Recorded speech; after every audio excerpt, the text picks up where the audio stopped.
A maldição, provavelmente escrita pela mão do próprio apóstolo Paulo, está no verso 22. Se alguém não ama o Senhor, seja anátema. Anátema. A palavra anátema vem do hebraico e no Antigo Testamento se referia a coisas que eram separadas para a destruição. Um exemplo melhor disso é a conquista de Jericó.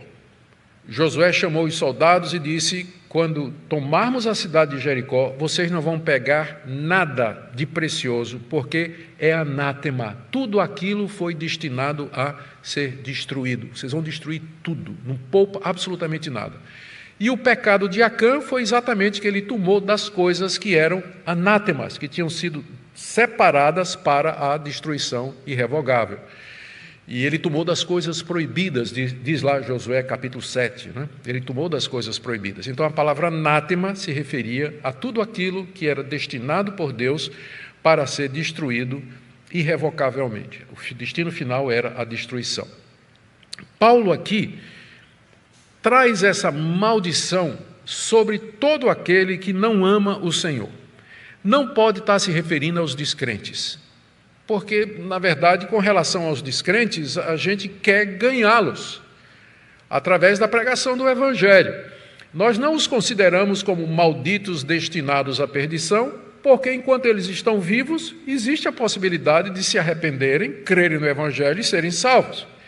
Então, é muito provável que Paulo aqui, quando ele está dizendo que se alguém não ama o Senhor, seja maldito, essa pessoa seja amaldiçoada, ele está se referindo aos membros da igreja de Corinto, qualquer pessoa que se fazia membro da igreja de Corinto, que professava fé no Senhor Jesus, mas que fazia dissensão, causava problemas, vivia imoralidade. E um exemplo me vem à mente aqui, que é o imoral do capítulo 5, que era um homem que vivia com a mulher do seu pai, cometendo essa relação incestuosa, por assim dizer, essa relação sexual incestuosa. Ele vivia com a mulher do pai dele, vivia tendo relações com a sua madrasta.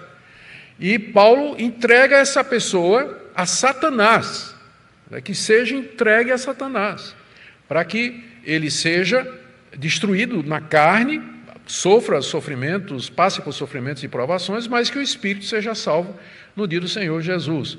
Talvez seja alguma coisa semelhante que Paulo esteja dizendo aqui, quando ele diz que aquela pessoa que se professa servo de Jesus Cristo, que diz que ama o Senhor Jesus, e amar a Jesus significa guardar o que Jesus ensina, se essa pessoa diz isso, mas ela vive uma vida imoral, de dissensão, é um falso profeta, que essa pessoa seja amaldiçoada. Em termos práticos, que a mão de Deus caia sobre essa pessoa, para que ela seja castigada com a ira de Deus por conta disso que ela vem fazendo. Se alguém não ama o Senhor Jesus, seja anátema. Isso é uma coisa pesada, não é? E eu não sei se a gente tem condições de fazer isso com a autoridade de Paulo, que Paulo era um apóstolo do Senhor Jesus, mas com certeza a gente sabe que tem muitos no meio evangélico que estão destinados realmente à destruição irrevocável por conta dos seus próprios pecados, por conta da hipocrisia e de distorcer o Evangelho, enfim, todas estas coisas que trazem a maldição de Deus. Primeira maldição, depois a oração, numa palavra só, Maranata. Essa palavra, existe dúvida se ela é do siríaco ou se é do aramaico, e ela pode ser traduzida, o Senhor veio, ou que o Senhor venha, ou venha Senhor. 3 traduções que são possíveis, dependendo de como a gente separa aí as sílabas da palavra. Mas, de qualquer forma, é uma oração, é um pedido para que o Senhor, no caso o Senhor Jesus, venha logo. E cedo se tornou parte da liturgia das igrejas e expressa o desejo do cristão. É assim que termina a Bíblia com o livro de Apocalipse. Maranata, vem Senhor Jesus.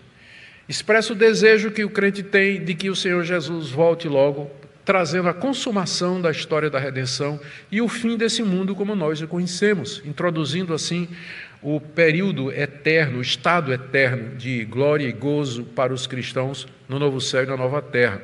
É o desejo mais profundo do nosso coração, Maranata. É assim que Paulo termina essa carta. Por um lado, ele amaldiçoa quem não ama o Senhor Jesus, e por outro ele quer que o Senhor Jesus venha logo para exercer esse juízo sobre os ímpios e também para se reunir finalmente com a sua igreja.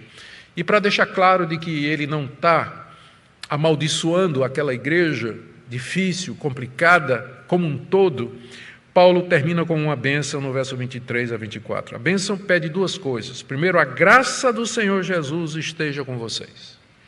É tudo que nós precisamos, é a graça do Senhor Jesus. A graça do Senhor Jesus é o favor e a misericórdia que Deus nos estende como pecadores por causa daquilo que Cristo fez na cruz por nós.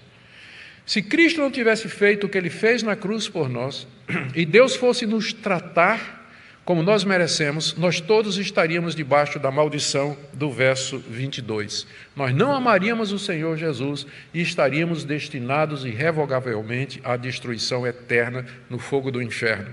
Mas por causa do que Cristo fez, Deus nos estende a sua graça e nós podemos ser salvos e dizer no fundo do coração: Maranata, vem, Senhor Jesus. E para esclarecer finalmente os seus sentimentos pela igreja, Paulo diz no verso 24: o meu amor esteja com todos vocês em Cristo Jesus. Eu amo vocês, diz o apóstolo Paulo. As repreensões, as correções, a palavra firme, a palavra dura que eu dei nessa carta é porque eu amo vocês.